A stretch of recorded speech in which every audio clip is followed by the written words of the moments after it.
স্বাগত জানাচ্ছি আন্তর্জাতিক সংবাদে। মানুষের স্বাভাবিক জীবনধারার নিয়মকে ওলটপালট করে দিয়েছেন এক যুবক।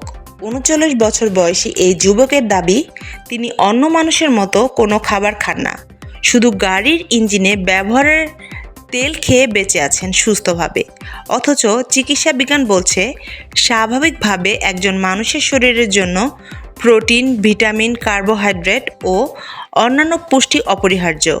এজন্য প্রতিদিন তার এসব উপাদান সমৃদ্ধ খাবার গ্রহণ করা দরকার। কিন্তু ওই যুবকের দাবি, তিনি খাবার গ্রহণ ছাড়াই দিব্যি বেঁচে আছেন, কেবল গাড়ির ইঞ্জিনের ব্যবহারযোগ্য নষ্ট তেল এবং মাঝে মাঝে চা খেয়ে দিন কাটাচ্ছেন। এজন্য তিনি অয়েল কুমার নামেও পরিচিতি পেয়েছেন। ভারতের কর্ণাটকের শিবমোগ্গা জেলার ওই যুবকের অদ্ভুত অভ্যাসে চিকিৎসকরা হতবাক।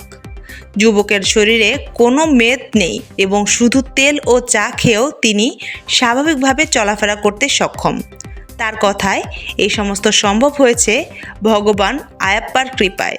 প্রতিদিন তিনি 7 থেকে 8 লিটার ইঞ্জিন তেল পান করেন। মাঝে মাঝে মানুষের দেখাদেখি চায়েও চুমুক দেন। অন্য কোনো খাবার তিনি গ্রহণ করেন না। এই অভ্যাসের কারণে অয়েল কুমার স্থানীয়ভাবে এক রহস্যময় ও আকর্ষণীয় ব্যক্তিত্ব হয়ে উঠেছেন।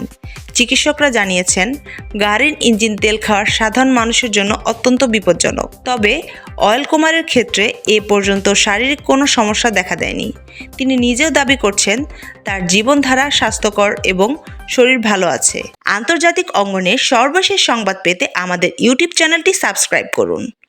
আমাদের সাথে থাকার জন্য আপনাকে অসংখ্য ধন্যবাদ।